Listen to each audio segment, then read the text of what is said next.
This For your conference will blissful now be prayer. AICTED to development of quality technical education in the country by initiating various schemes launched by Ministry of Human Resources Government of India. Training with latest tools and technologies is vital to keep an institute competitive and more productive. Thus, increase the knowledge and skills of the students to make them more employable to acquire global competencies. As a part of its activity, ATEL presents an FDP on photonics at Government Model Engineering College, Kochi from 19 to 23 October 2020. For the past 28 years, Government Model Engineering College has empowered its students to pave the way for excellence and innovation in the field of engineering and technology. This institute is affiliated to APJ Abdul Kalam University and was the first engineering college to be established by the Government of India under the Institute of Human Resource Development. Model Engineering College was 37 among the top engineering colleges in India by Outlook magazine and 21 among the top 25 engineering colleges in India by Datagust. The college is strongly rooted in a philosophy of training and research that seeks to promote the creation of an ideal society.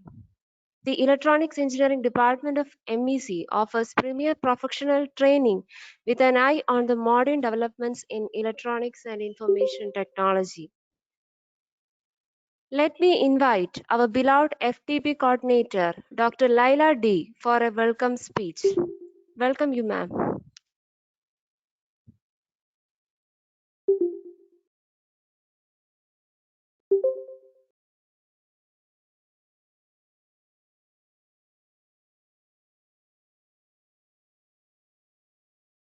Very good morning to one and all. Very good morning to one and all and present here. And thank you for joining us for the 5 days FTP program organized by Model Engineering College on recent trends in photonics from 19th October to 23rd October. This is the first sponsored FDP in the history of our life in our college, which is completely conducted through online platform. It is our privilege to thank the support given by the ACT Training and Learning Academy to organize this FDP conducted remotely through the use of advanced technologies in wake of this pandemic situation.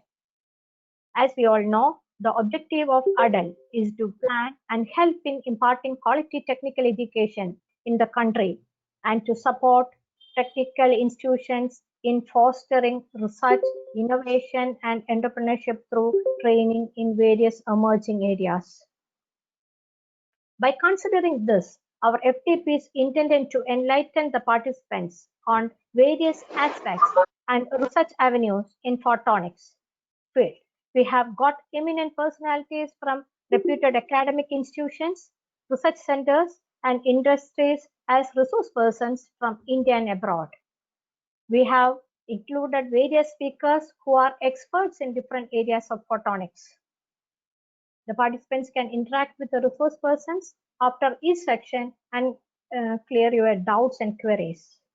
E-certificate will be provided to the participants by ADAL Academy upon successful completion of the FTP.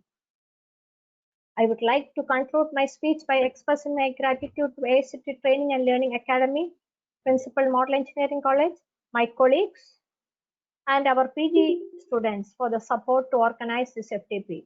Hope all are safe and healthy during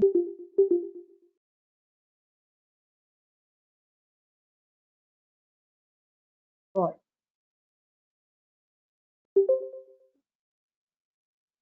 Now only, sorry for the, now only the video has put the open. Okay, thank you all. Once again, I Thank you, welcome you ma'am, all for to your this FTP.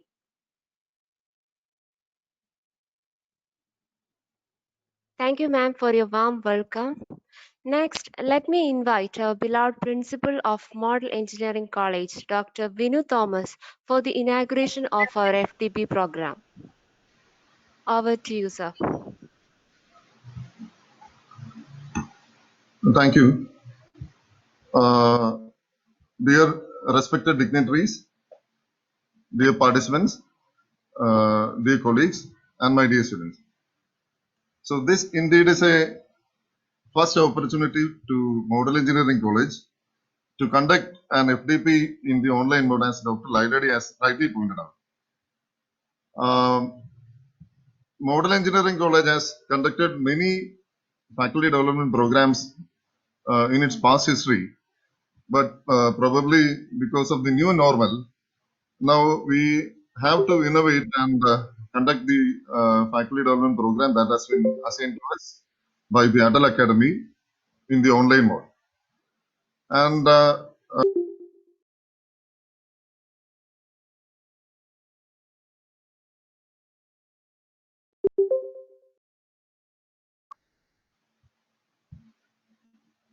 excuse me, Mr. Manoj has taken for the conduct of this program. So as everyone knows, the purpose of the Adal FDP program is to support technical institutions in fostering research, innovation, and entrepreneurship through these kind of faculty development training programs. And the best way to reach the students is to train the trainers. So if you train the trainers, that is the best way to impart this concept of innovation and research to the students. And therefore, AICT has envisaged the faculty development programs through ATAL to impart training in areas of cutting edge research. So I have seen that the list of experts who will be delivering classes in the coming sessions is a very eminent panel. And in fact, this is my privilege and my great privilege to share this screen, to share this stage, albeit if it's an online stage with an eminent academician such as Dr. C.P. Girjavalavan sir, who has kindly consented to handle the inaugural session. Even though I know that he is not keeping too well, he has already he has consented to do this inaugural ceremony for this FDP program. So that is a demonstration of the kind of love and affection that he has shown in the past for Model Engineering College and all the associated institutions of the Institute of Human Resource Development. I have had the privilege of working with Dr. CPG as a member of the Board of Governors for College of Engineering Cherthala, and I am greatly appreciative of the help that he has rendered for the IHD group of institutions. So once again, I congratulate Dr. Lailadi and the other coordinators for the wonderfully organized inaugural ceremony. Thank you.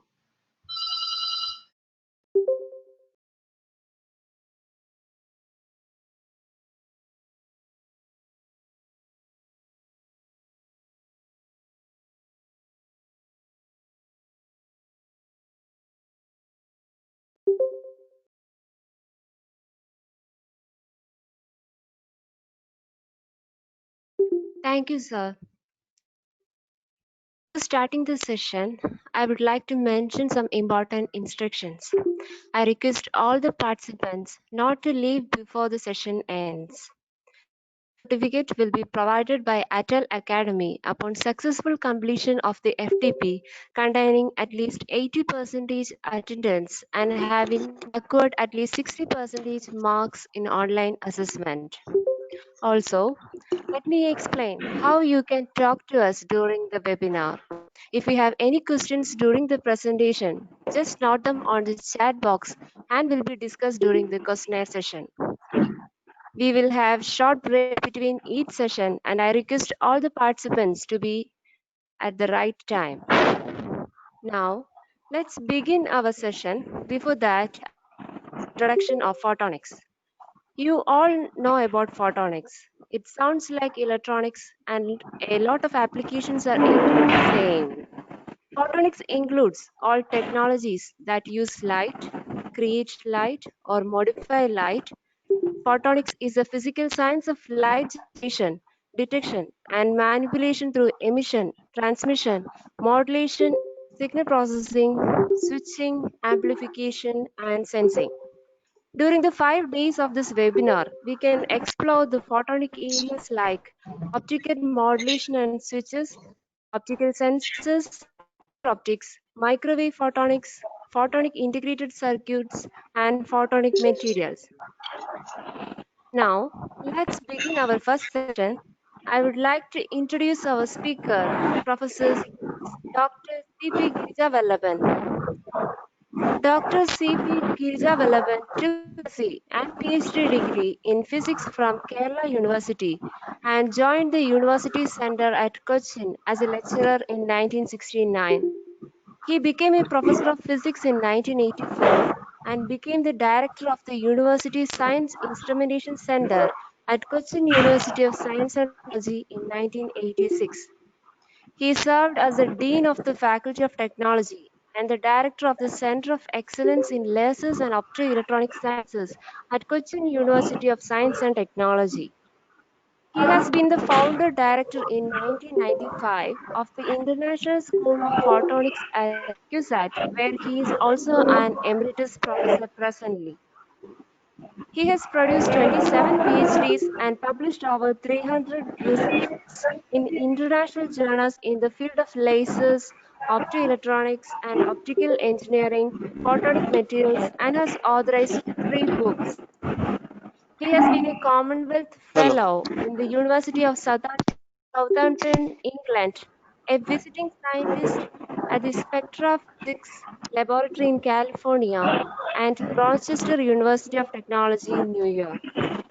A DAAD visiting professor in Fraunhofer in Freiburg, Germany, and a visiting professor to Eindhoven Technical University in the Netherlands on many occasions. He is the past president of Photonic Society of India, Hello. past vice president of Indian Laser Association, a fellow of Optical Society of India, and a member of New York Academy of Sciences. He is now the president of Kerala Science and Technology Society. He has also served as a member of the Syndicate of CUSAT and a member of the governing body of the Nuclear Science Center in New Delhi, and also as a technical advisor to the Science and Engineering Research Council of the Department of Science and Technology, Government of India. He writes popular articles in local and national magazines on topics related to science and society, history, philosophy of science. He has received many awards for his research work in the field of laser technology, including that of NDT Society of India and BVP International and Indian Laser Association. Now, on behalf of Government Model Engineering College, Kochi, let me invite the Emeritus Professor Dr. C.P. Girija to deliver his lecture on Story of Light.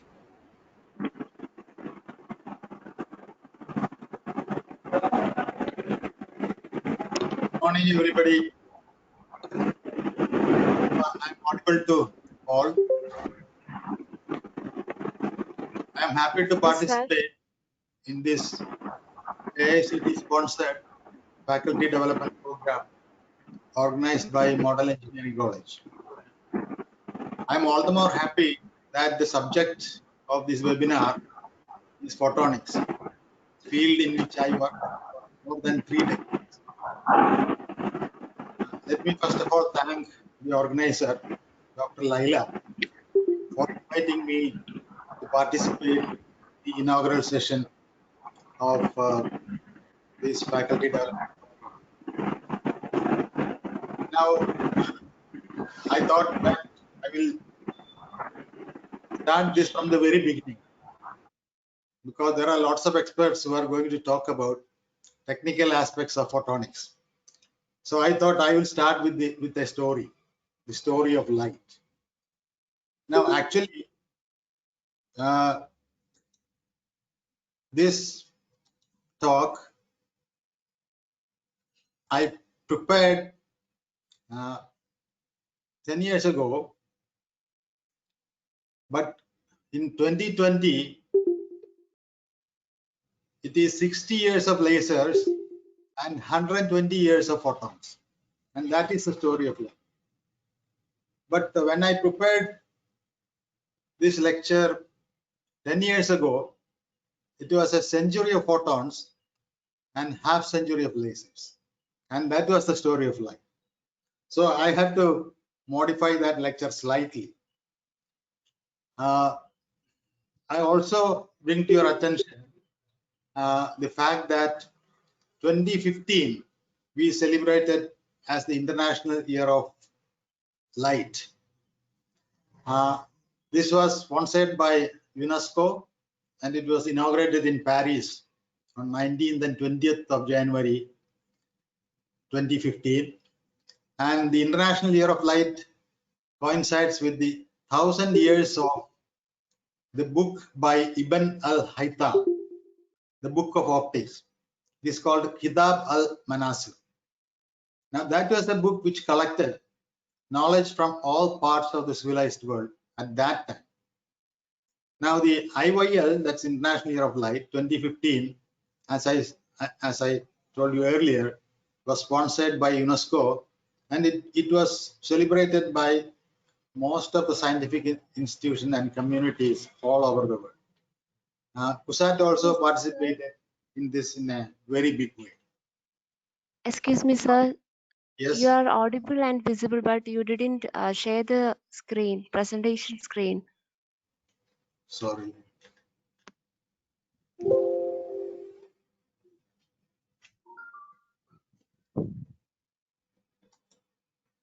Is it okay now? Okay, sir. Is it all right?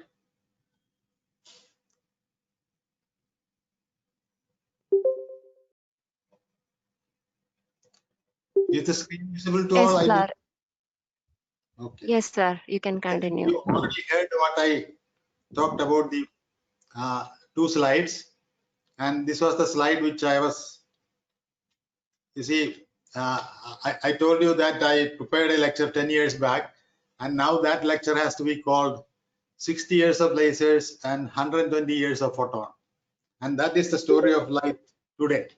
And 10 years back, it was the century of photon and half century of lasers, and that was the story then. That these are the slides which these are the slides which you are supposed to see, which unfortunately I didn't share the screen. This is about the International Year of Light, and it took place in 2015, and it was a program sponsored by UNESCO, and many institutions all over the world participated in this, and this marked the 1000th year of Ibn al-Haytham's book on optics, which is supposed to be the first book on optics. I don't know whether it is exactly true. I will show you some examples before that. Now, this book collected knowledge from all parts of the civilized world at that time. Okay. Now, this is a picture of al-Haytham, and on the left side you can see some of the optical instruments which al-Haytham devised, like a primitive camera, a magnifying glass, pinhole camera, and so on. So actually, Haytham collected knowledge which existed in all parts of the world, including India, and then he compiled them into a book, and that was the first printed book on optics. It is supposed that that was the first printed book on optics, which came into existence at that time. Now, this is the first page of Kitab al-Manasir, which is Haytham's book existing in museum in London. And in this talk, what I would like to share with you is some of the facts on light, some early ideas of light. Light, as you know, is the most astonishing of natural phenomena. So some of the early ideas of this light I would like to share with you. And I will just mention the Indian contribution during the Vedic period on light, and then the modern period, which starts with Newton and others. And then I will bring to your attention Maxwell's great synthesis through his electromagnetic theory. And then we will go on to discuss Planck, Einstein, and the century of photons with the invention of lasers. This is the plan of lecture which I am trying to present here. Now, before coming to the next part, I would like to tell you that light, when you talk about the history of light, it is as old as the universe, but not exactly so. We all know that the universe started with a Big Bang, something like 13.7 billion years ago, and it all started with a Big Bang. And in the Bible, it is said, "Let there be light." God said, "Let there be light," and there was light. It's not quite so. When God said, "Let there be light," light didn't come immediately. It is now calculated that it took about 400,000 years for light to appear. Because immediately after the Big Bang, what existed was extremely high energy particles of all kinds, the quarks and gluons and all that. There was no photons of visible light, which is something like 2 to 3 electron volt in energy. All the photons which existed initially for up to about 400,000 years after the Big Bang were extremely high energy photons, and we can say that the universe was blindingly bright and we couldn't see anything, because all these photons had energies in the X-rays and gamma ray region, and there was no visible photon. We had to wait until the universe cooled down to around 400,000 years ago, 400,000 years after the Big Bang, for visible photons to exist. In other words, when God said, "Let there be light," there was a delay. It took around 400,000 years for light to appear. So that was the first starting of light in this universe, the photons, the particles of light. Now, coming to the early ideas of light, and especially in Vedic period, we talked about Al-Haytham 1,000 years ago. Now, here is an example from India. This is a poem. This is actually a stanza of a poem by a scholar, Vadeshwar, in the 8th century. It's a hymn to the sun god, because in early parts you will find that in every civilization people used to worship sun, because sun is the visible god. So Vadeshwar says, it's a stanza which explains the speed of light. It says, "Yojana sahasre dve shade dveja yojana ekena nimisharthena kramanu namastu." Hey sun god, you continue to send light to us at a speed of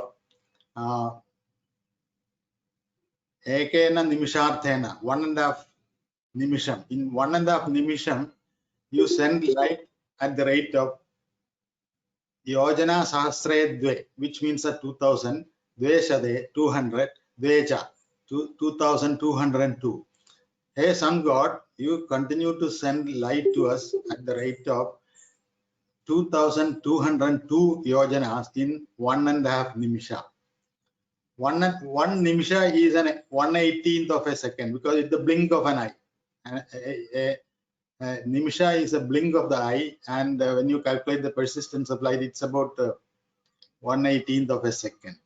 And in 1.5 nimisha, that is 1.5 by 18 during time interval, it sends light at the rate of 2202 yojana. 1 yojana is around 11 kilometers.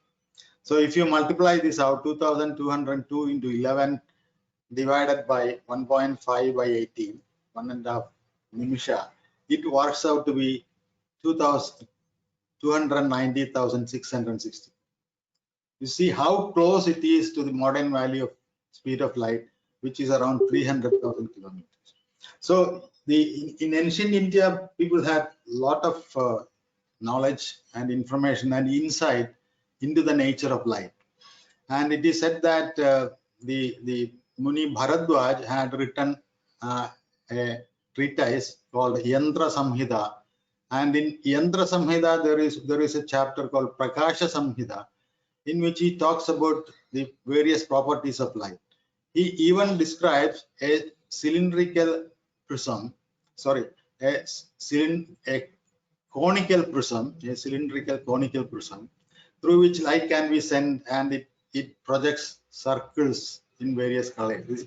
Remember, this is how many thousand years ago, I don't know, but it is so much ahead of Newton. And there are some chapters of Yantra Samhita are available. It are 32 chapters or so. Many chapters are lost.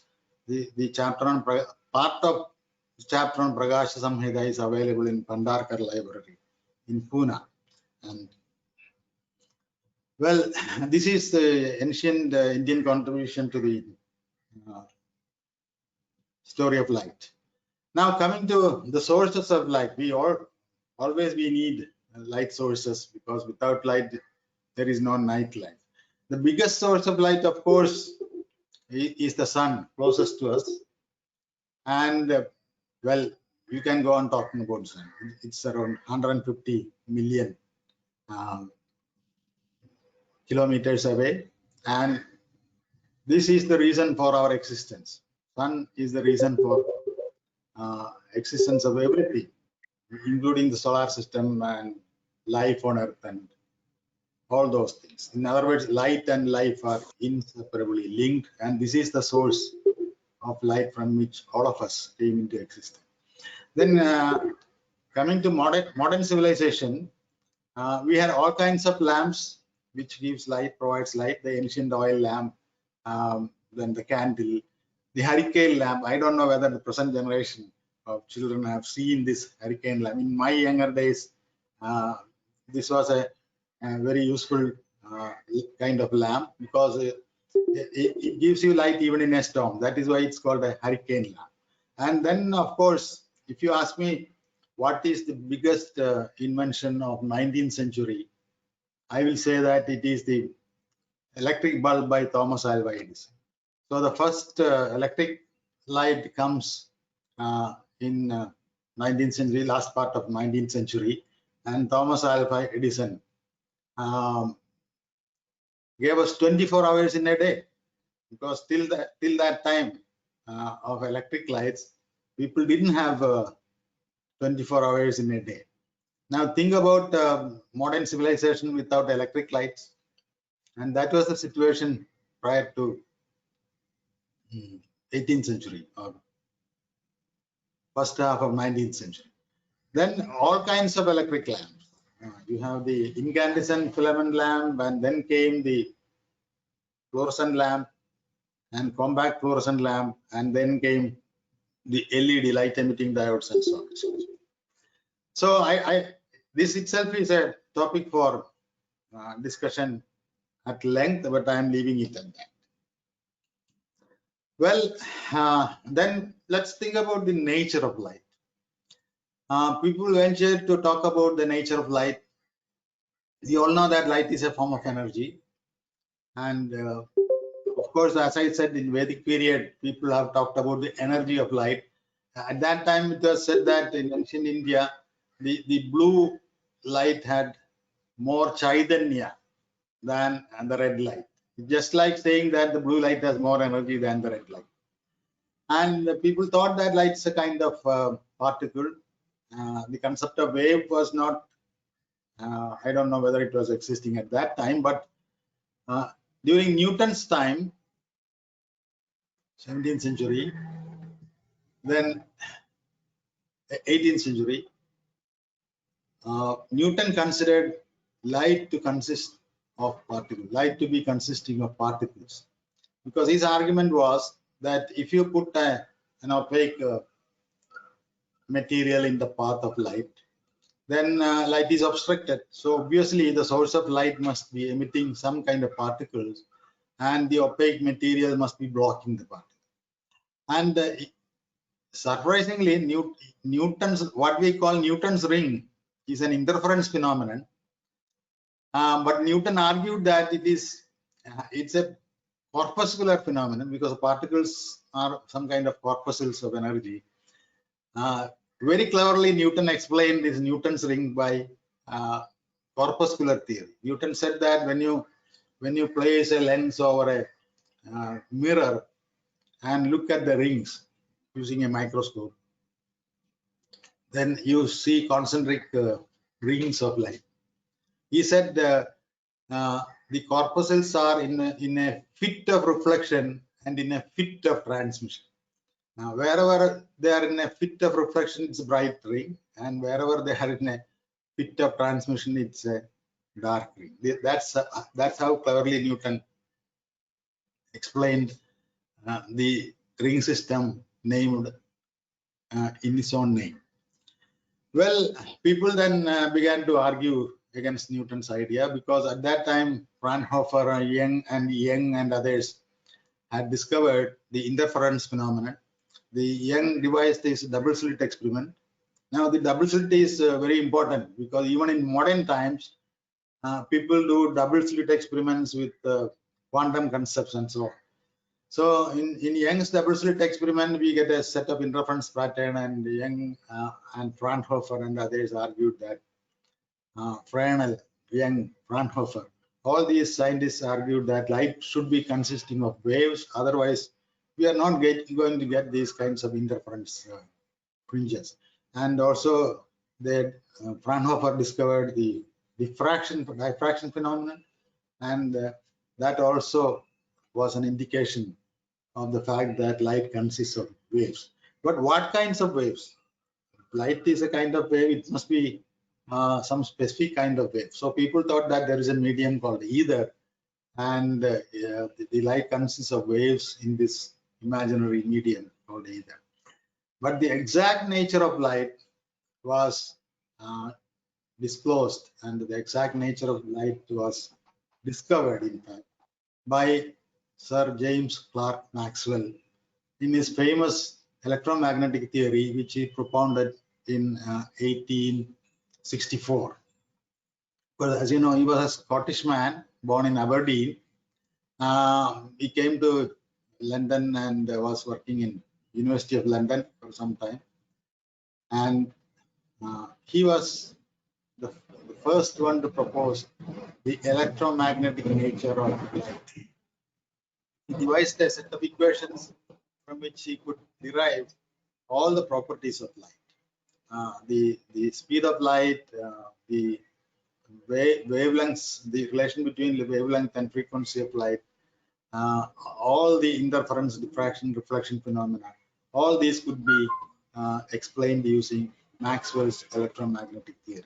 What they essentially said was, light actually consists of a set of electric and magnetic fluctuations, because as we know, if there is magnetic field variation, it should produce a kind of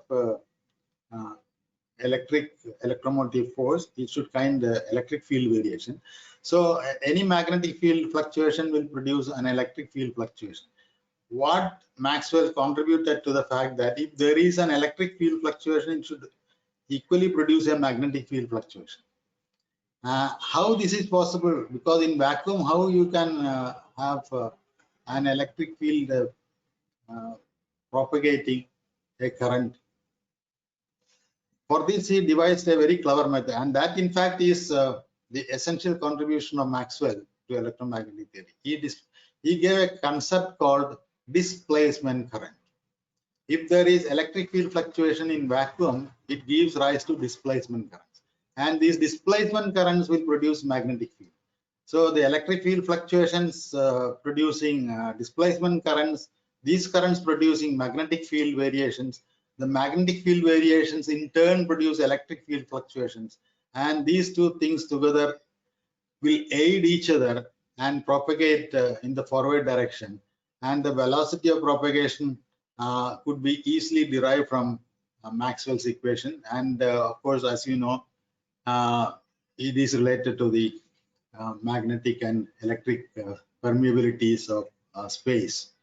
So this concept of electromagnetic theory was very revolutionary, and he said that all kinds of radiation will come under the wide spectrum of electromagnetic radiation. Now, this is a remarkable synthesis which happened in the history of science. You know, when you talk about this electromagnetic spectrum, it can have wavelength of several hundreds of kilometers. The wavelength, as you know, is the distance between one crust and next crust of electric field or of magnetic field. Now, this wavelength could be of several hundreds of thousands of kilometers, in fact, and it could go as short as 10 raised to minus 10, 10 raised to minus 12, 10 raised to minus 15 centimeter, etc. And what we see as visible light is only a minuscule part of this wide electromagnetic spectrum. In fact, what is visible light is only between 0.8 micrometer wavelength and 0.4 micrometer wavelength. 0.4 micrometer wavelength is light in the violet region, and 0.8 micrometer region is light in the red region. And that's all what we see. If you take this small part and expand it, it's about the 0.8 micrometer, and this is about 0.4 micrometer. And what we see is only this much in this wide gamut of electromagnetic spectrum, which is really mind-boggling. So what Maxwell achieved is a kind of remarkable synthesis of all kinds of radiation under one umbrella, which is called the electromagnetic spectrum. So there is a lot of philosophy also behind this. You know, of all these kinds of radiation, the longer wavelength going to infrared region, microwave region, and radio wave region, and all that. The short wave region going to ultraviolet region, and then into X-ray region, and then into gamma ray region, and so on. So deep ultraviolet, X-ray, gamma ray, etc., etc. And then finally, when it is beyond 10 raised to 10 and all that, these become cosmic rays. So high energy gamma rays, cosmic rays. So what we see out of this wide spectrum of wavelength is just this minuscule part from 0.8 micrometer to 0.4 micrometer. The universe is visible in all these regions. If you are sensitive enough to see all these wavelengths, but we are sensitive to see only between 0.8 and 0.4 micrometer. So of this spectacular world, we are seeing only a very narrow part of the world. In other words, we don't see everything, and what we see is highly distorted. Now, I used to tell this example. If you take Aishwarya Rai and put her in ultraviolet, she will look like a ghost. This is the joke which I used to tell, because in ultraviolet everything looks different, and in infrared again it will look different.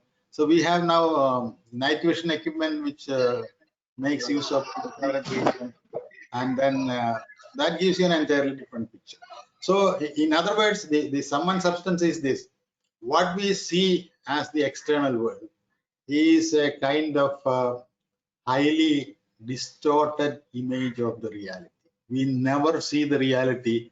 We get a cross section of reality in this visible region, a very minuscule cross section of the reality in this visible region of light.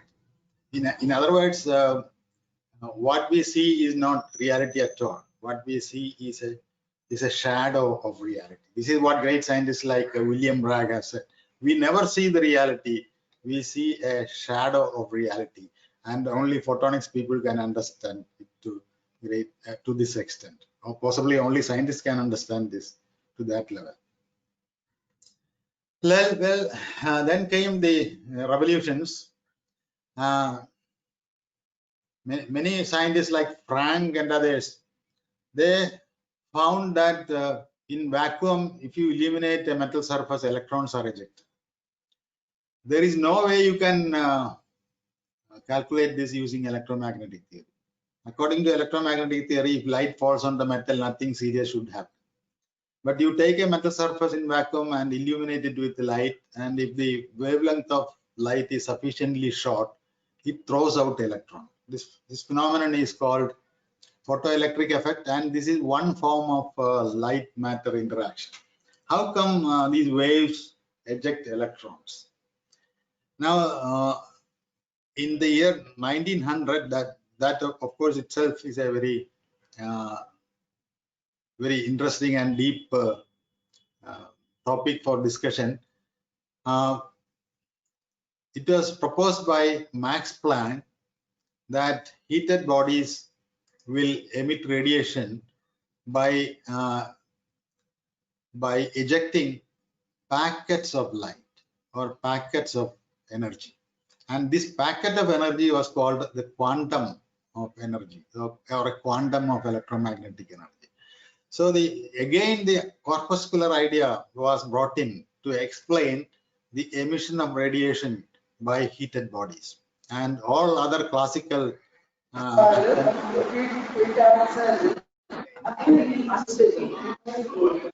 radiation by heated bodies failed until in 1900, in the year 1900, Max Planck brought forward the idea of quantum theory of radiation. And according to quantum theory of radiation, the heated bodies will consist of a large number of elementary oscillators, each oscillator oscillating at a particular frequency nu, and each oscillator can emit an energy quantum E is equal to h nu, or where h was called the Planck's constant. So that is again the idea of a corpuscular nature of light, which was proposed by Max Planck at the beginning of 20th century. Now, of course, prior to Max Planck's proposition, there were classical calculations based on electromagnetic theory to explain the nature of radiation coming out of heated bodies, like Rayleigh and Jean and Wien and all that. Of course, that's part of standard textbook. I don't want to go into that. Here comes Einstein's explanation of photoelectric emission. Einstein said that, you see, Max Planck proposed that there is elementary oscillators in heated bodies, and they are emitting energies in quantum, in packets. But he never said that the propagation is in the form of particles. It took the courage of Albert Einstein and to say that these emitted energies also travel in the form of particles. And these particles are actually the reason why metal surfaces are ejecting electrons. So if the particles of light hits a metal surface, it can dislodge an electron from the metal surface, provided they have sufficient energy. So if you go to shorter and shorter energies, then it can eject electrons with greater and greater kinetic energy. So there is a minimum of energy for the light particles, and these light particles, the minimum h nu minimum or hf minimum must be at least equal to what is called the binding energy of electrons in the metal. You know that electrons are bound to metal surfaces, and that's called a work function, and that's why the letter W.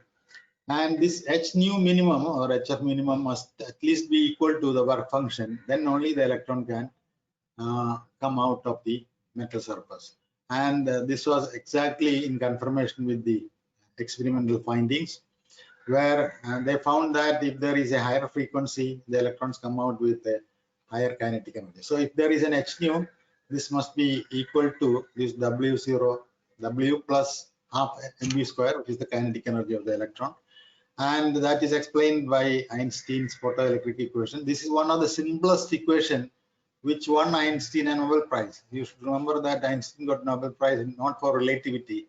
Einstein got a Nobel Prize for the explanation of photoelectric emission. And this is a caricature showing whether it is Einstein or a monkey. If you drink a little bit of content of the glass, the rest of the content will be there and the other has gone in. So just like if you have a certain energy for the frequency, for the quantum, then after the work function, the rest is the kind.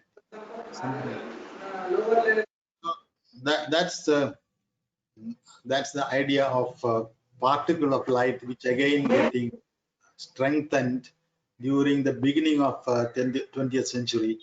And then if these lights are particles, then they must be showing corpuscular nature on other occasions also. Okay, this was taken up by Arthur Holly Compton. And Compton said, okay, let's take a high energy light particle, which are X-rays. X-rays are, of course, electromagnetic rays. And if you have a high energy electron, a high energy X-ray, which is high energy photon, if you have an X-ray photon, and if it is, you have to remember the name photon didn't come till the time of Compton. If you have high energy radiation, X-rays hitting an electron, then it must be like a collision of two billiard balls. So there must be a recoil by the photon, and there must be the electron getting some kinetic energy. Electron is thrown off by the collision with the light particle. So the electron will gain some energy, and the light particle will lose some energy. If the light particle, X-ray particle loses energy, then its frequency must be changing, or its wavelength must be changing. This is exactly what Compton was looking for. So he measured. There is a simple formula, as you know from standard dynamics, that there is a loss of energy on recoil, and this is angle dependent. If it's a head-on collision, there is a certain amount of loss of energy, and if it's not, if it's at an angle, if this is a scattering process. If it is at an angle, then the energy will be different from a head-on collision. It's an angle-dependent phenomenon, and the loss of energy or change in wavelength is given by this simple formula. It's a factor containing 1 minus cos theta. So if cos theta is minus 180 degree, this is 2. So actually the maximum change in wavelength that you can expect is around 0.0048 of an angstrom unit in an X-ray photon. And Compton measured this. Arthur H. Compton measured this precisely, and then he found that there is a change in wavelength of X-rays which is angle dependent. And remember, the copper K alpha X-ray wavelength is around about 1.5 angstrom unit. And if you want to measure a change of 0.048 angstrom unit in that, you must think about the kind of precision that Arthur Holly Compton had in his X-ray wavelength measurement. So, but anyway, he measured it, and he showed that X-ray particles behave like X-ray particles behaves as if X-rays are particles, and it is in conformity with Einstein's idea that electromagnetic radiation consists of particles. Arthur Holly Compton got a Nobel Prize for his effect called Compton effect. Compton effect is actually a change in wavelength during an elastic scattering with an electron. Now, as soon as, of course, the name photon was not there until 1923, when the chemist G.N. Lewis called these particles as photons. So the name photon appeared only during that time, 1923 or 22. The chemist G.N. Lewis called them photons. So now with all other particles of light we can call photon from that time onwards.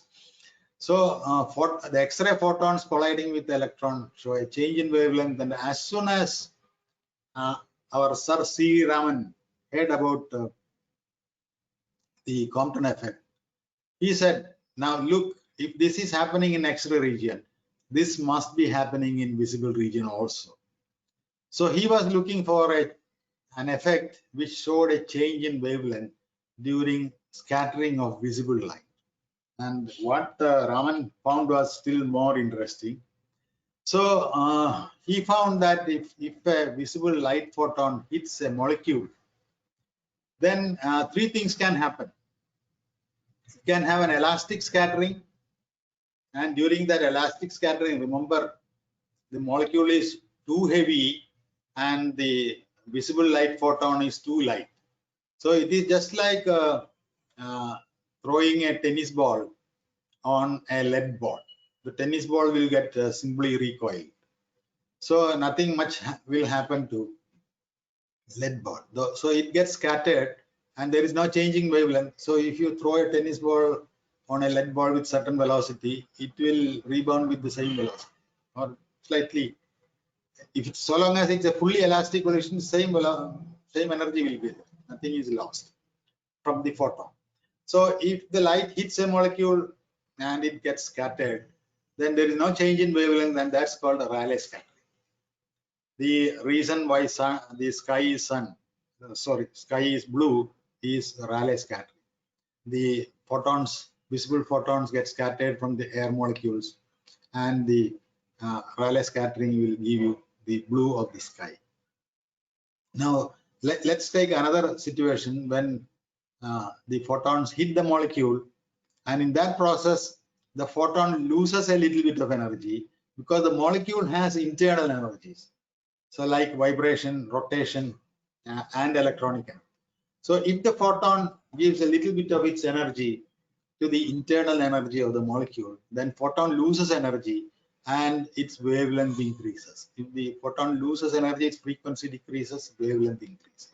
So it gets scattered and there is a shift of frequency or shift of wavelength into longer wavelength side.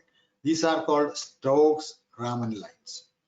Now the third situation is that when the photon hits the molecule gives a little bit of its internal energy to the photon. Okay, the molecule has its vibrational energy, rotational energy, etc. So it gives a little bit of its energy to the photon, and photon gains in energy. So it gets shifted, its frequency gets shifted to higher frequency side or shorter wavelength side. These are called anti-Stokes lines. So Raman, with his naked eye and using a simple spectroscope, detected this change in wavelength during scattering process of visible light, and of course he won Nobel Prize in 1930. He had already booked the exact date is said to be February 28 on 1928 or so, and that is why we celebrate every year February 28 as National Science Day. So Raman's discovery gave him a Nobel Prize, and this is a discovery which is almost exactly similar to Compton effect, but Compton effect is a simple elastic scattering, whereas Raman process is an inelastic process, and it throws open the possibility of studying atoms and molecules by simply looking at their Raman spectrum. So the Raman spectroscopy progressed after the invention of lasers, and it has now become a standard analytical tools, and Raman spectroscopy is extremely precise, very accurate. It can tell you about the internal details of atoms, molecules, and systems, atomic systems. And I had my friend Dr. B.B. Karta working in Manipal.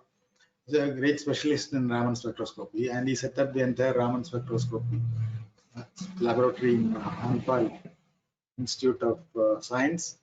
And there, just give a simple sample of saliva to B.B. Karta. He takes its Raman spectrum and then he can tell you whether the saliva is from a person who has a pre-cancerous stage or a cancerous stage or a non-cancerous stage. So just by looking at Raman spectrum, the details of biochemical aspects can be detected with great precision, and possibly when even now, if you go to a modern medical institute, they will of course give you a blood test, an ultrasound, and possibly in coming years they will also give you a test on Raman spectrum, just to know whether you are precancerous or not. So Raman spectroscopy has become such an effective tool in chemical analysis, in biochemical studies, and so on. So this is a remarkable invention, and Raman got Nobel Prize. Possibly he is the only Indian citizen to get Nobel Prize in physics. Now then comes another very interesting phenomenon. Of course, light consists of particles, and if you have more energy than the energy for X-rays, then you get what are called gamma rays. These gamma rays are extremely high energetic photons, and if you have gamma rays having energy of around 1.01 million electron volt, just over a million electron volt, and if it gets scattered, then suddenly you find that a pair of charged particles are produced. One, of course, is our familiar electron. The other is a positively charged electron. It's called a positron. And that process is called a pair production. And this was first noticed in cosmic rays, where the high energy gamma rays getting scattered from lead nuclei give you pair production, an electron-positron pair. Now, this is extremely important process now, because this is the reverse of this process is what is used in what is called PET scan, positron electron emission spectroscopy. Positron emission spectroscopy. We'll come to that. So this is what is called the positron annihilation. So if you have an electron and a positron, when they meet together, both electron and positron will disappear, and you get a pair of gamma rays traveling in exactly opposite directions. They have exactly same energy and they are exactly in opposite directions. And if these electron and positron do not have much kinetic energy, each of these gamma rays will have energy of around 0.505 million electron volt gamma rays. So these are precisely well determined gamma rays flying in opposite directions, and that's very important, because now here you have a pair of gamma rays traveling in opposite directions, and this process of positron annihilation is used in the PET scanning in medical science. So the situation is that if you have, of course, somebody is from Srijitra is going to talk here, so they will give you a lot of details on that. They might give you a lot of details on that. The patient is injected with a positron active radioisotope, and these isotopes will preferentially accumulate in cancerous region. And when in that region, the positron emitted positron meets an electron. Electrons are all around. The emitted positron meets an electron, and then you have a pair of gamma rays flying in opposite direction. So what is done is that the patient which is injected with the positron active isotope is examined with a pair of photodetectors exactly positioned 180 degrees apart. So these photodetectors will scan, the pairs will scan the body, and it can pinpoint the region from which the positron is being emitted, where they get accumulated. So cancerous regions, especially very minuscule cancerous regions, can be precisely located using the PET scanning, positron emission tomography, PET scanning process. where they make use of the positron annihilation phenomenon, producing pair of oppositely traveling gamma rays. Okay. Now this is something which is very important, and possibly this is a question which I would like to ask the engineers. The question is this: you all know that if you have one electron coming close to another electron, these two electrons repel each other. Now the question is, how does an electron know that there is another electron in the vicinity to repel it? The simpleton answer is that the electron produces an electric field and the other electron in the electric field experiences a force. But that's a too simplistic explanation, because what is an electric field? How does an electric field is produced by an electron? The answer is very simple, and the answer was produced by answer. Of course, is not very simple in calculation, but in the explanation it's very simple. It was given by Nobel laureate Richard Feynman. Now Feynman said, now suppose I have an electron and a positron and an electron, and when the positron comes here, it emits a virtual photon. Now emission of a virtual photon is permitted, because if you take back this photon without being discovered, you cheat. A photon is emitted, and before you discover, it's taken back. Okay, this is permitted because there is a principle called Heisenberg uncertainty principle. If you take a little bit of energy delta E and keep it for a little bit of time delta t, delta E into delta t should be less than h by 2 pi or h by 4 pi. It should be of the order of h. In other words, you are permitted to steal delta E energy for a delta t short time. So that's exactly what electrons and positrons are doing. They are emitting photons and taking back. Now, when this electron emits, this is it's being absorbed by this, and it emits it back.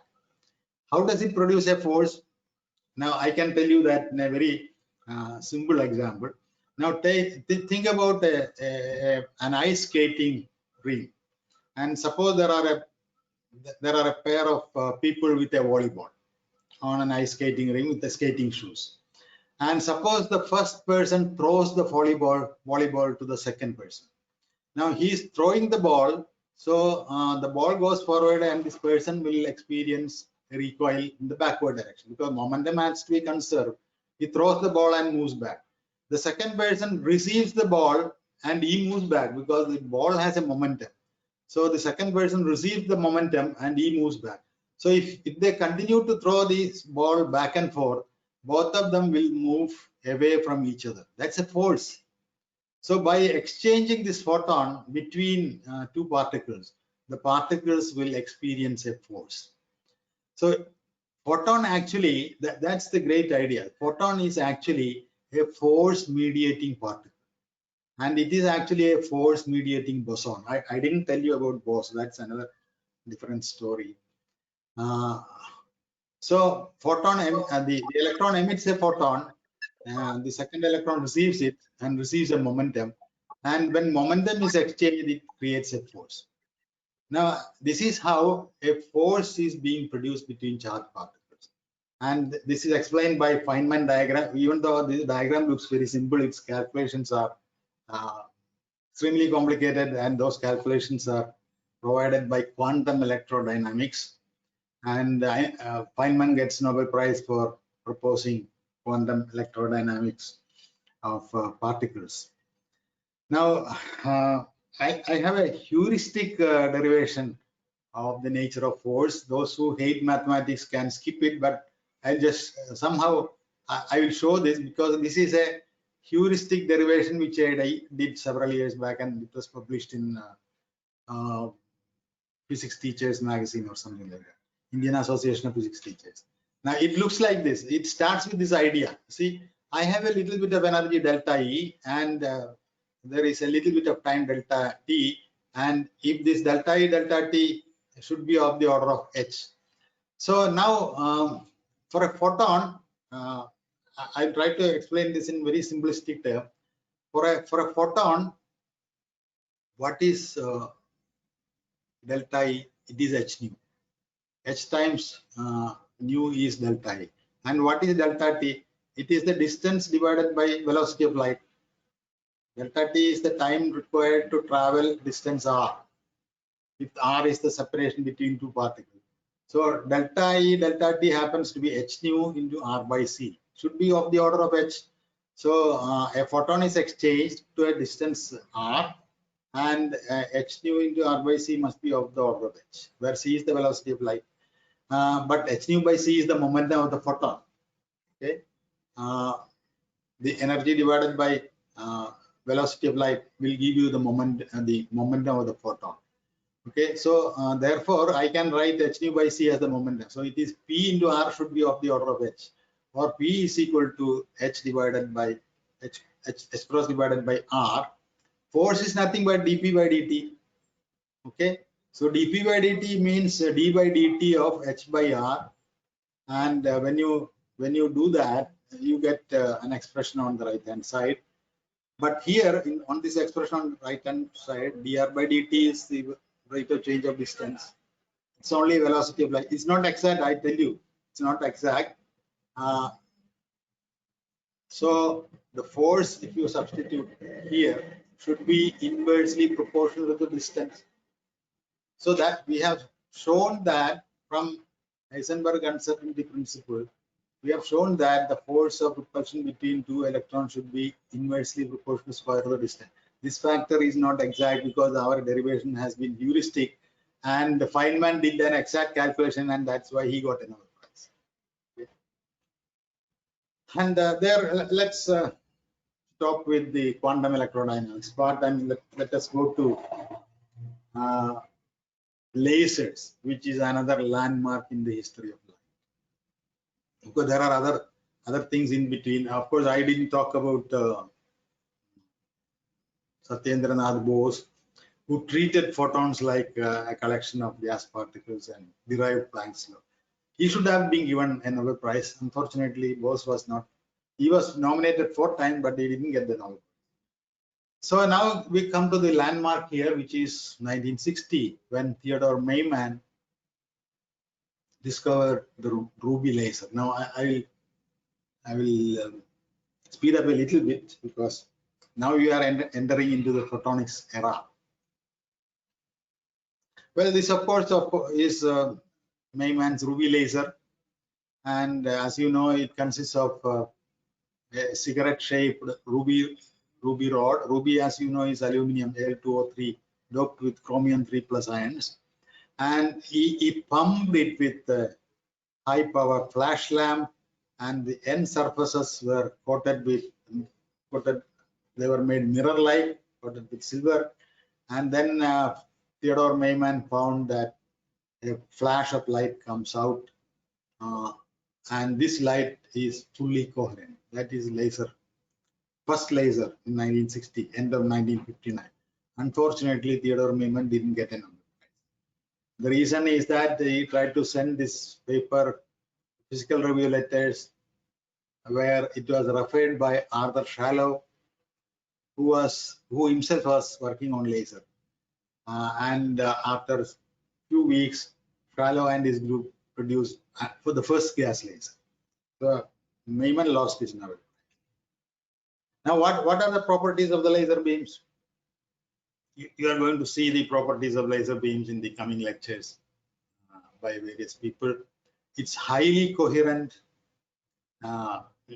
In degree students, we have several examples to explain what coherence means. I don't want to go into that aspect now, but the example which I used to tell them is a Coulthard and Bott race is a coherent action, where all the rows coming up in tune, in step, and all of them going down in step is a coherent process. Army marching is a coherent process. So all the photons will have electromagnetic waves in step, and that's coherent beam. Normal incandescent lamps, they don't produce coherent beam. Normal light sources do not produce coherent beams. But you can get coherent light out of incoherent, that's a different story. Anyway, coherent beams are, what are the properties of coherent beams? I will see that.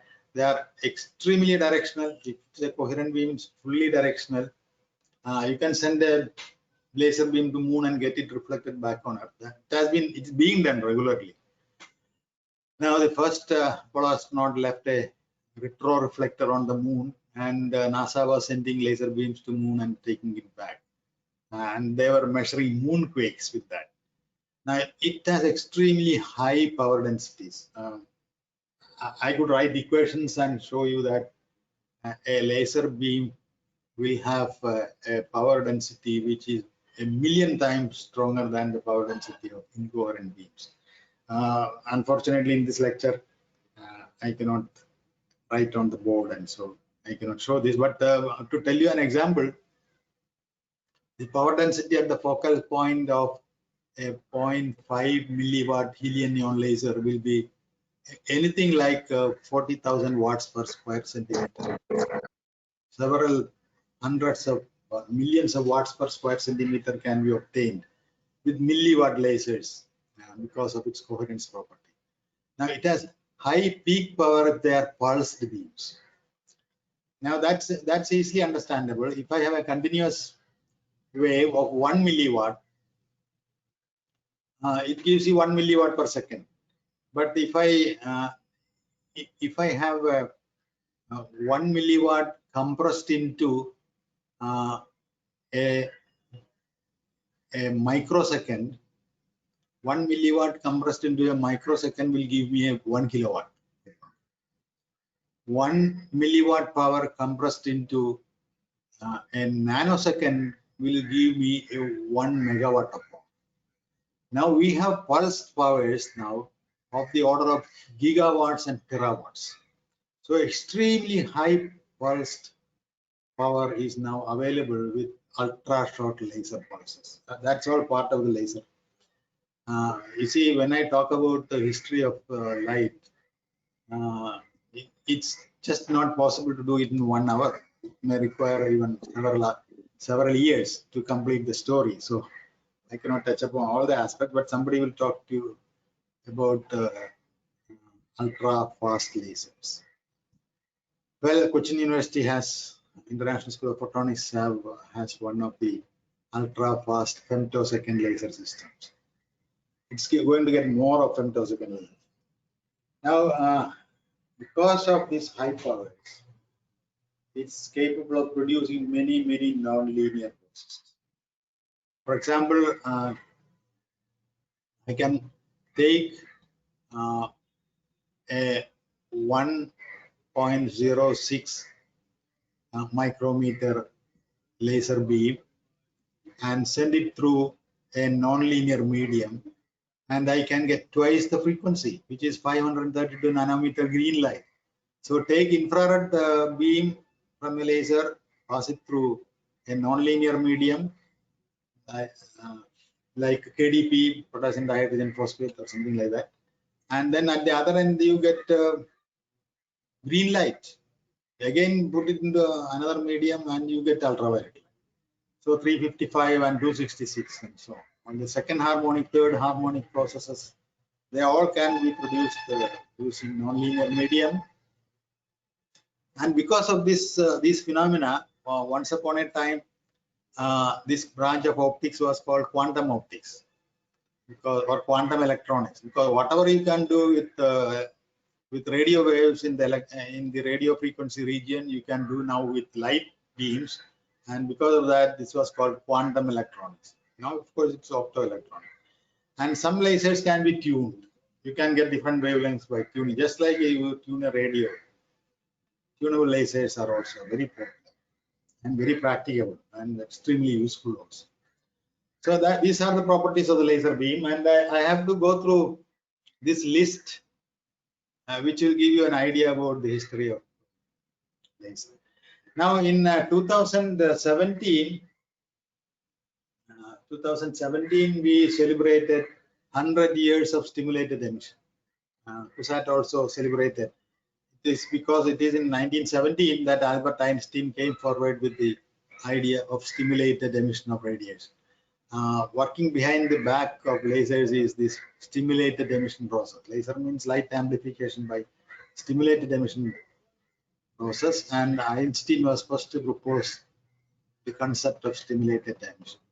And many people tried to make use of this. In 1954, Townsend, Gordon and Sager produced the first major microwave amplification by stimulated emission of radiation, because that was the first application of stimulated emission process in a device. In maser, it was possible because microwaves have few centimeters in wavelength. So you can find a cavity which can contain microwaves and then make them emit in a stimulated fashion. When it comes to light, the situation is different, because light has micrometer wavelength, and if you take a cavity of a few centimeter size, this will have trillions of modes of light, trillions of modes. And which mode are you going to amplify? That's the problem, where optical masers didn't come through until Arthur Shallow and Charles Townes. Charles Townes is actually brother-in-law of Arthur Shallow. Arthur Shallow and Charles Townes came together and proposed the idea of open resonators. Open resonator will consist of a pair of plane parallel mirrors or plane curved mirrors. A pair of mirrors will work as a cavity. The in parallel cavity is that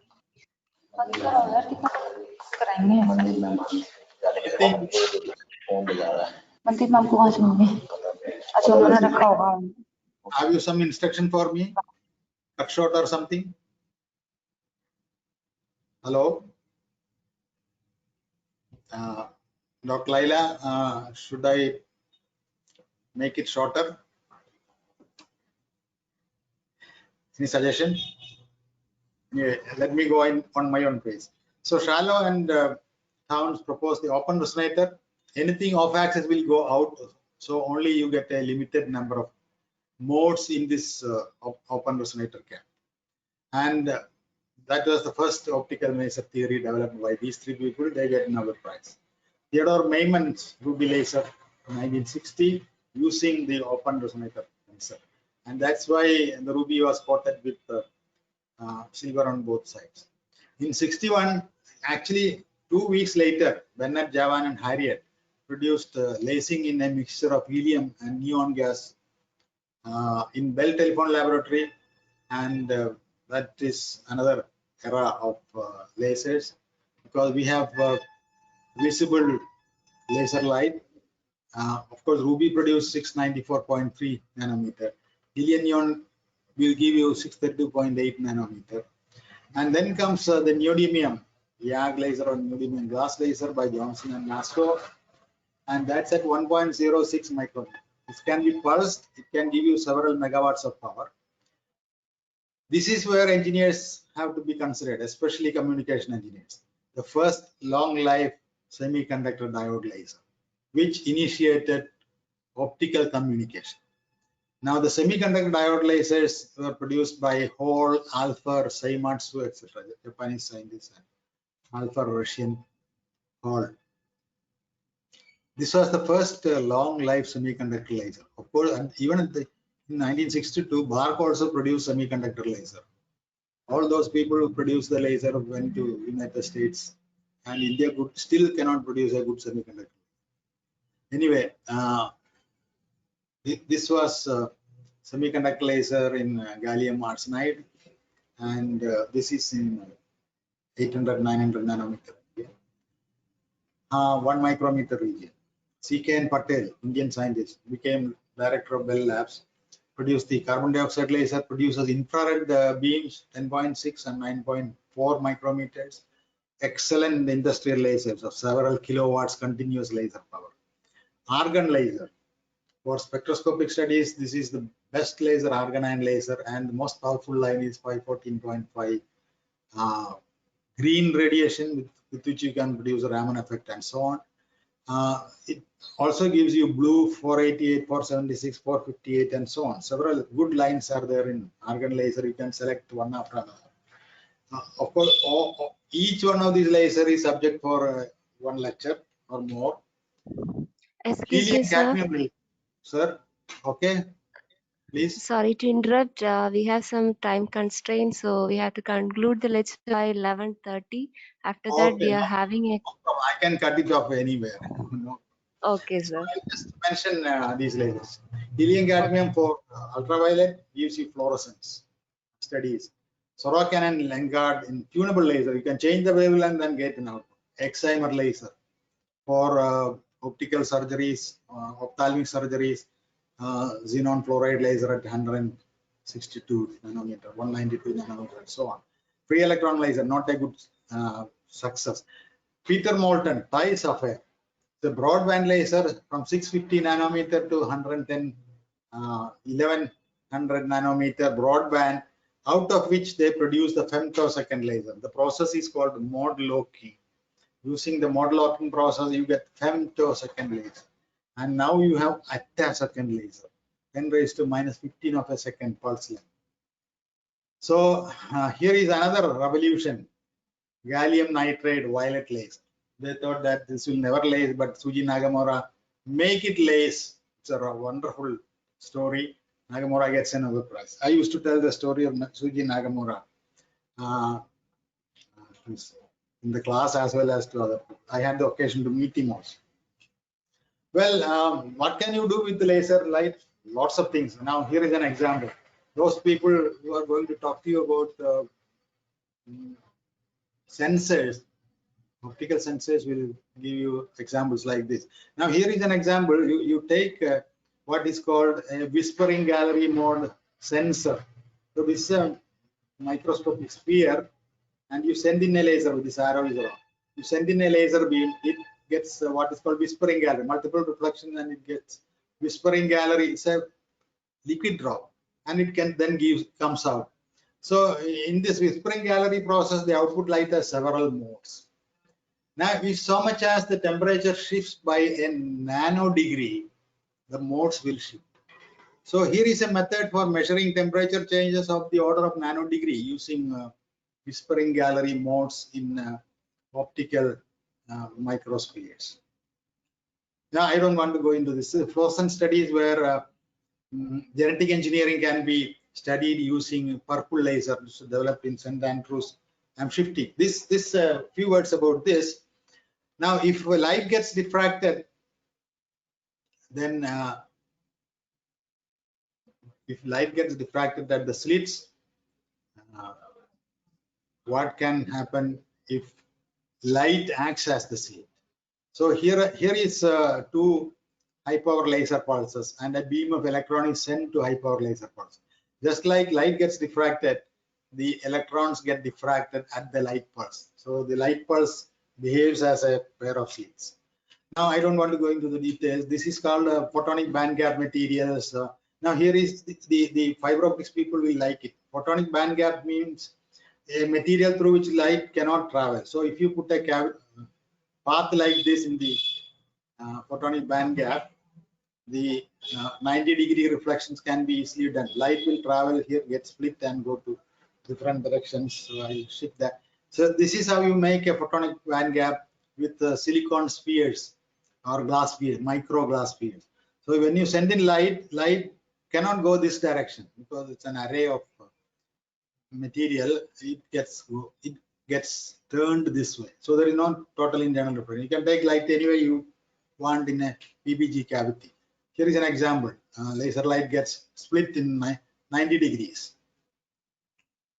Well, I'm skipping this PPG micro cavities, etc. Now, last but not the least, you can stop light, and that's what Len Huai did in MIT. She brought down the speed of light to 17 meters per second. Now it's almost virtual stop.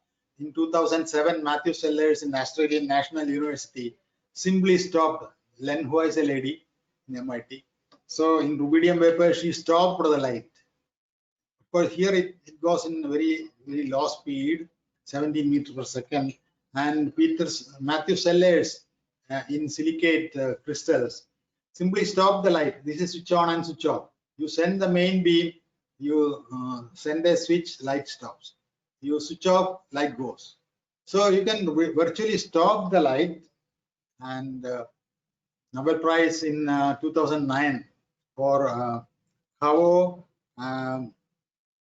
Boyle, and Smith.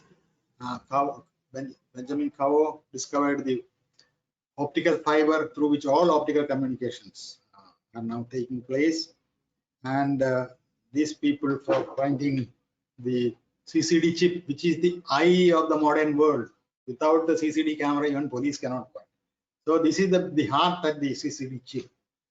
Well, I don't want to go into the details of this. You can have nano lasers and so on. This is a laser with a gold core of 14 nanometer at the center and 44 nanometer in the periphery, which gives you what is called spacer plasmonic mode laser. So there is a lot of about lasers which I cannot compress in one lecture. So anyway, I would like to conclude. I took a few minutes more.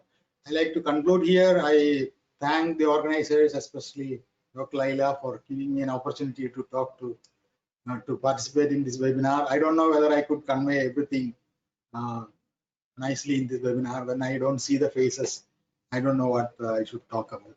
Anyway, thank you very much. So I am stopping here.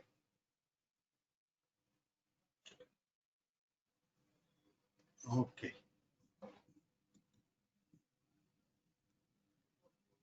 Well, if you have questions, if you have time and questions, I'm ready to answer. Now let's move on to the questionnaire session. If you have any doubts regarding the topic, you may ask now. I think someone has asked their doubt in the chat box. I will read the question for you, sir.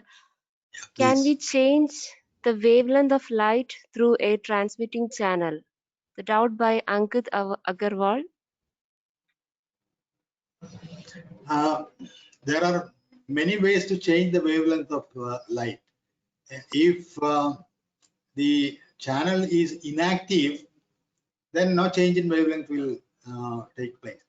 Active channels can be there. For example, a fluorescent process, a phosphorescent process. These are processes which will change the wavelength of light. So the answer is yes and no. What is your channel? Then I will tell you whether it's yes or no. Okay. I think the answer is clear. I hope your doubt is clear, Mr. Ankit. Any other questions from the participants?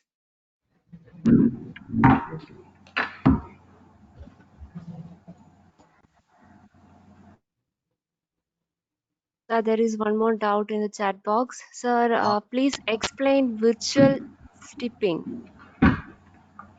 Will you please repeat it? Yes. Please explain virtual steeping. Virtual Steeping. tipping. Okay.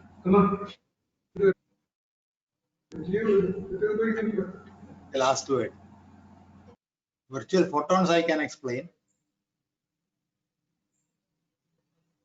I didn't catch the word. Mentioned that virtual steeping. Sorry, it's stopping. Virtual stopping. Yes. The stopping of light. Okay. It's not actually really virtual. It's a real stopping of light does take place. Now this is due to what is called a nonlinear process. If you take, for example, rubidium vapor at ultra cold rubidium vapor at a few nano degrees, as Len Hua did, when light goes through it just like somebody trying to, it's called a molasses effect. It's just like somebody trying to wade through a weedy medium, molasses effect. So the surroundings will try to stop or slow down the light, and it's called molasses effect. and it's a nonlinear process because there is a lot of give and take between the medium and the light, and light gets slowed, and light even virtually gets stopped in this process. So it cannot propagate in the forward direction. Light is absorbed and given back, absorbed and given back. This happens. That's the virtual stopping. Okay, I hope the doubt is cleared for Ms. Sajna. There is one more question in the chat box by Pankaj Kesari. Why electromagnetic wave having no medium?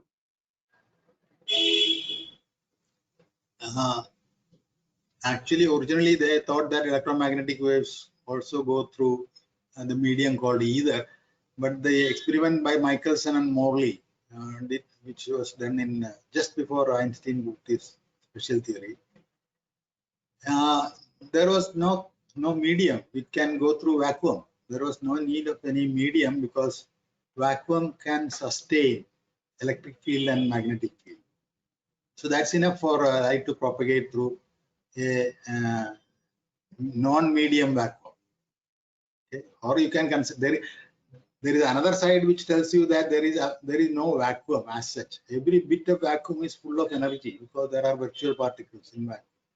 So vacuum is not that vacuum also. These are interesting things, but goes deeper into the structure of the universe itself. Now they say that there is a lot of dark matter in vacuum. Okay, thank you, sir. I hope the doubt is cleared for Mr. Pankaj Kesari. Does anyone have any more doubts? Okay, sir. There is one more question by Ashwini S. How to generate a high repetition rate mod locked laser? Well, that's exactly the technique behind the femtosecond lasers. Now it starts with an oscillator, and then from this oscillator, high frequency, or you can control the frequency from few hertz to few megahertz. You can have pulses, and these pulses are amplified, and that's how they produce the ultra fast laser pulses with a fairly large repetition rate. What I feel that in the CuSAT we have the Modlock laser which works at around 1 megahertz or so, and this is amplified using an amplifier, and finally you get a 60 femtosecond pulse repeating at several megahertz. So it all basically these are amplification process. I have no time to talk about that. Mororo and get the Nobel Prize for that, for making the chirped pulse amplifier. So there are well-known techniques, and these are standard mode locking processes. It starts with the titanium sapphire laser, and it goes through mode locker, and then output of the mode locker is amplified, and that's how you get pulses, repetitive pulses. Okay, I think the doubt is cleared for Ms. Ashwini. Sir, there are two more questions. The next question is by Pooja. How we do understand the modes of photonic crystal fibers? Photonic crystal fiber. Yes. See, the modes essentially comes from, if you want to really get the modes, you have to solve the Maxwell's equations with boundary conditions. That's how we get the modes. So in a crystal, it depends whether it is an isotropic crystal or an anisotropic crystal. In isotropic crystal, the solutions are rather simple, and you get straightforward modes as if in a standard silica fiber. But if it's an anisotropic crystal, the modes are going to get complicated because in different directions you have different velocities for the light. So these modes are really complicated, and if you are really interested, take a crystal and try to write down the Maxwell's equation and solve them. You have a paper. It's a short paper in a good optics journal. Okay. Okay, I hope the doubt is cleared for Pooja. The next question by Pankaj Kesari is that why gas lasers are more directional than solid state lasers? Well,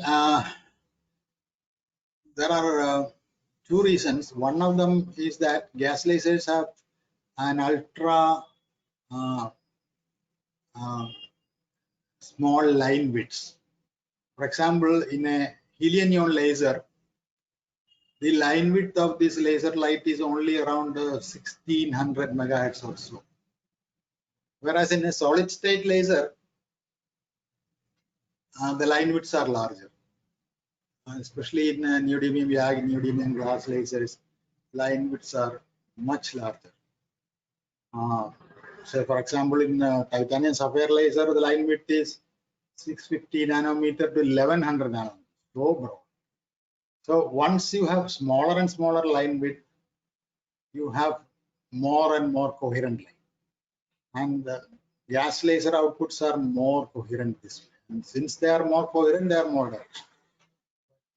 The other is the diffraction limit problem, which is related to A by D, the aperture divided by the diameter. So aperture divided by wavelength, D by lambda or something. So that's another aspect that is under control, but line width is not under control. This is the reason why gas lasers are less coherent. I hope the doubt is cleared for Ms. Pooja. Sir, I think it's time to wind up the session. I take this opportunity to thank Professor Dr. C.P. Girija-Vallabhan. Thank you, sir, for an excellent presentation. Your years of research, your ability to present the subject in such an interesting manner is really appreciable. I would like to thank you on behalf of all the members present here. I hope you all enjoyed the presentation. Thank you so much for your interest and attention. Thank you. Thank you very much for listening to my lecture. Thank you. Okay. The next session will be after 5 minutes, and I hope all will rejoin. You can now leave the meeting and rejoin after 5 minutes. All this brings us to an end of the first section. Thank you all.